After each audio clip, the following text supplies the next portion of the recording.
Well, Terence's wish did not come true of having a drama-free evening. What a damn hot mess. While going to Paul Martin Coastal Crew, let's talk about Marriage at First Sight UK, because what a hot mess it was today, but I was definitely here for the drama. Now, Peggy learnt today that it is not good to chat so much because she got had up quite a few times from Ella to Porsha, and I got it. But let's dissect this whole spin the bottle bit situation. Now, I must say, I felt a bit bad for Terence. He just walked into a whole madness. You've got, obviously, Portia admits that she told him about the spinning bottle, but I do wonder how much detail she told him, because the man looks very perplexed to find out that she snogged about 4 husbands. I'm like, what? Because Portia is the same person who is kicking off at this man over a spoon. Yeah, a spoon on honeymoon. So how the hell do you feel like it's okay to be kissing up, snogging 4 husbands? Like, that to me is absolutely diabolical.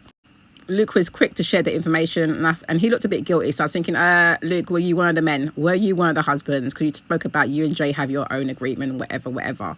But you definitely spilling the tea, but you definitely left your own name out of it. Because I was wondering, well, who was it? And that's what Terence should have asked. I felt like he should have said, well, who was it?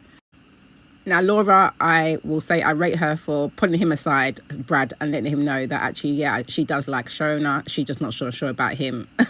Mr. Meditating in the bloody taxi. I was like, what is this? What is going on? Like, can you imagine how, like, silent and awkward and just weird it must have been in that taxi? But, he does believe he's God's gift. He is just something else, still a madman in my books. Now, these two, they just stood up a lot of shit at this dinner table, and I feel like they think they are better than everybody else, and they're not. I actually feel like they are actually vexed that they weren't invited out for the drinks, and George in particular is very upset because he wasn't able to snog anybody, because let's be real, he's not really getting any action from Peggy, and we know that he's definitely feeling a little bit dry and left out. So I feel like this is where all the vexation is coming from, because why are you guys so in everybody's business? It made no sense. You're standing on your high horse, and like Terence said, if you were really his friend, you could have put him to the side instead of just blasting it in front of the whole group. So to me, it just seemed very messy. Both of them were being extremely messy. But Porsha was very quick to shut them down. Like, she deaded the whole situation. It did make me laugh, because I felt like, well, Porsha, you're being a bit of a hypocrite. Like I said, the spoon situation, had the roles been reversed, I do believe that she would have kicked off. Definitely. Like, I don't, he could just about barely live down the spoon situation. Can you imagine this? Like, come on now. But I was definitely here for her, putting Peggy in her place, and also telling George about himself.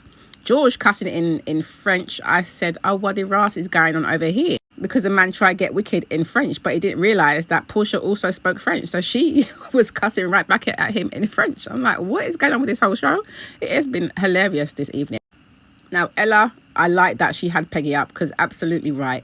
Peggy is supposed to be your closest friend, yet she was around there chatting rubbish, and then she lied to your face about, she didn't say she wasn't digging her out. Yes, she was, because really you sat there and said you don't think that they should be in there because they're not real couples, they're friendship couples. So if you said it, stand on what you said.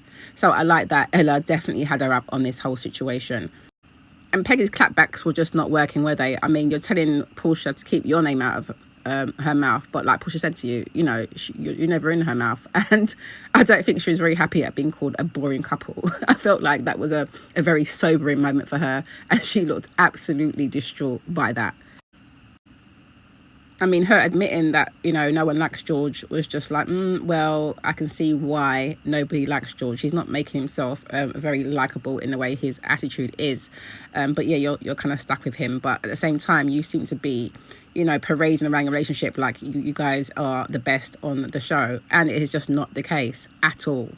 But guys, what did you think of the show? Like, what are you? Are you like Team Peggy, Team Porsha? Do you think Porsha is just doing too much? What about Terence? Do you think he handled it well? Because I felt sorry for Terence. I felt like, when he tried to command the table, it just went left, because Porsha was not listening to him, and she was vexed and was just kicking off at George and at Peggy. But what do you guys think? Let me know your thoughts below.